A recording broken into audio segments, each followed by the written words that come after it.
জিবরাইল কোথায় রে? ও আজরাইল তুমি একটু বসো, আমার ভাই জিবরাইল আসো।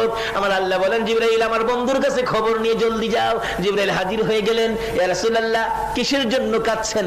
আরে জিবরাইল, আমি যদি বিদায় হয়ে যাই আমার গুনাহগার উম্মতের উপায় কি হবে?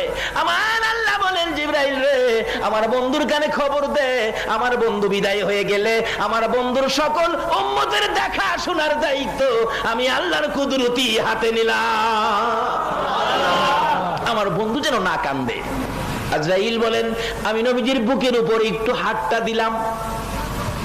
নবীজি থরথর করে কাঁপতেছে, চিৎকার মেরে ডাকছে, ও আজরাইল আমার বুকের উপর হাতটা রাখছো, আমি নবী কত কষ্ট পাইতেছি খবর জানোনি? 7 আসমান 7 জমিন যদি আমার বুকে চাপাইতি রে, এত কষ্ট আমি পাইতাম না।